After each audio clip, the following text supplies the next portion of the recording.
Is Adam Scott the next PGA Tour star after LIV Golf? Will Adam Scott be the next golfer to join the breakaway LIV Golf League? Which players are most likely to join Greg Norman's cause ahead of the reimagined 2023 season? Will Adam Scott be the next PGA Tour star that will join?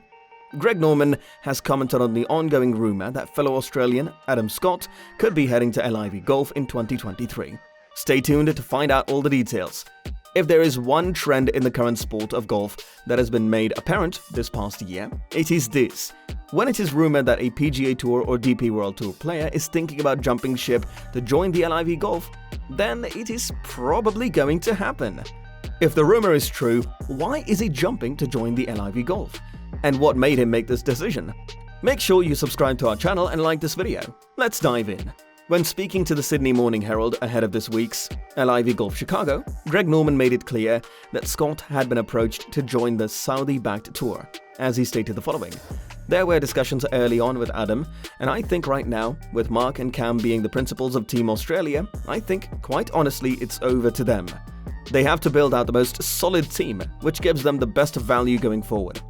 Obviously, they'll come to us and ask questions, and there's so much good young talent coming out of Australia.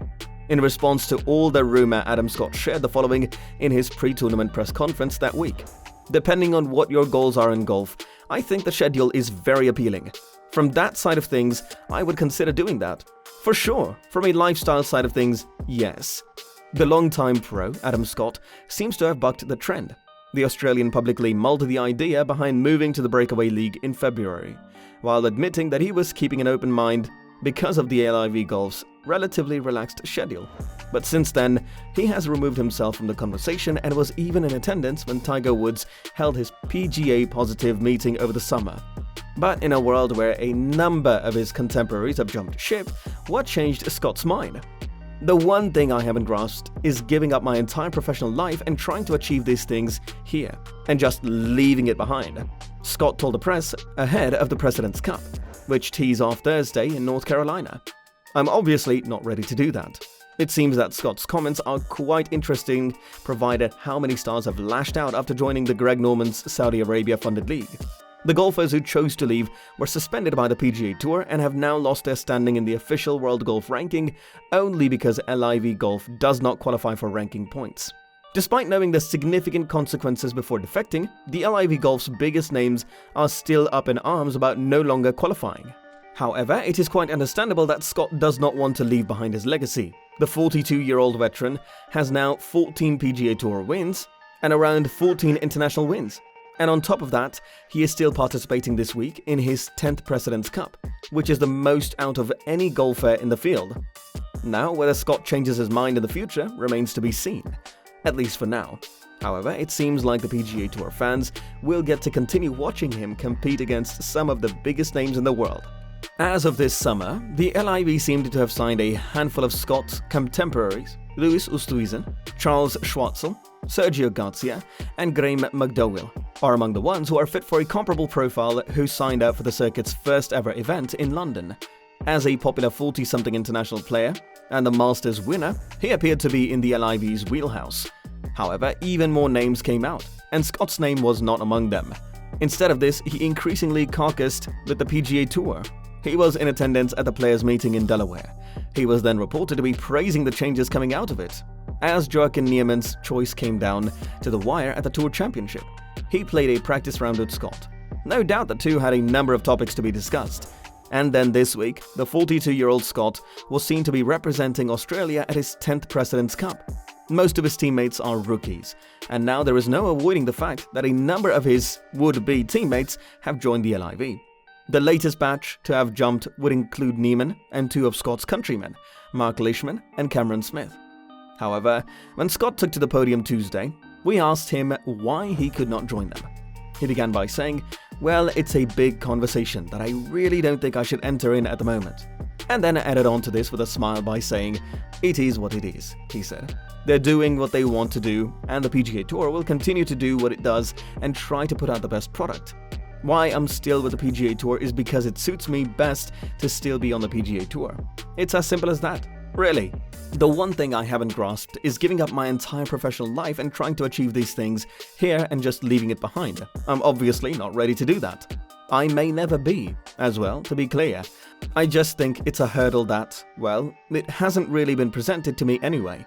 Now let's pass through this. Scott's appraisal of LIV is quite interesting since he is not automatically opposed to the idea. However, he has still been through so much in the existing PGA Tour ecosystem that it is quite tough for him to just let it go. That was the phrase that stuck around with us. Much of the LIV PGA Tour discourse feels like screaming. Scott's version is quite clear-eyed. His distinctions are quite subtle, and he is quite a bit of a romantic too. The reasoning echoed that of Woods, who has explained that his loyalty to the PGA Tour comes, in part, from his own experiences. "That's where my legacy is," Woods claimed last winter. Scott strolled down memory lane in Tuesday's media availability, riffing on cups as far back as his debut in 2003. But this does not mean that schism is settled in Scott's mind. It just means that he has had to stay as focused as possible. When he was asked about LIV's quest for world ranking points, he reminded us that like everyone in the golf world, a very small part of it has been on his mind. "I had to stop being so deep into thinking about it. To be honest, it's not really my job, and it's not really my priority to think about," he said. I don't know. There's a criteria. If they meet it, then yes. If they don't, they'll have to figure out how to meet the criteria. Generally, I just hope all that is objective and clear, and it's all fair either way is what I hope. Because I think that's what we've always kind of thought golf stands for. But this does not mean LIV is done pursuing Scott. The fellow Australian and LIV CEO and Commissioner, Greg Norman, was asked by Sydney Morning Herald whether the circuit was still interested in Scott. He then claimed that the decision would fall in part to Smith and Leishman. How can I answer that question? There were discussions early on with Adam, and I think right now with Mark and Cam being the principals of Team Australia, I think quite honestly it's over to them, he claimed. They have to build out the most solid team which gives them the best value going forward. Obviously, they'll come to us and ask us questions, and there's so much good young talent coming out of Australia. I can name you 4 or 5 of the kids. There are some very good ones, and 1 or 2 have a connection to Asia, and that Asian value from a financial standpoint is solid. Scott was then reported to give an interview to the Herald as well. The gist of it was the same as the message he delivered in the Quail Hollow press room, that he is still not ready to walk away. "I focused on the majors really for 20 years, and for me it's been an overnight decision to stay. Well, my mind changes now after 20 years, he said. "Although I'm older, I will still give myself time to let this landscape evolve and settle down. We will find out where we end up and what's going on. I've tried at least for the last couple of months to remove the emotion and do what I can do, and that's play golf." As it seems, his next chance to do this comes on Thursday. Do you think this will be a wise decision? How do you think people will react to this? Did we miss out on anything? Let us know your thoughts in the comment section below. We would love to get to know your perspective on this matter. If you enjoyed this video, do subscribe to this channel and make sure to hit the bell icon to get the latest golf video updates. Thank you for watching.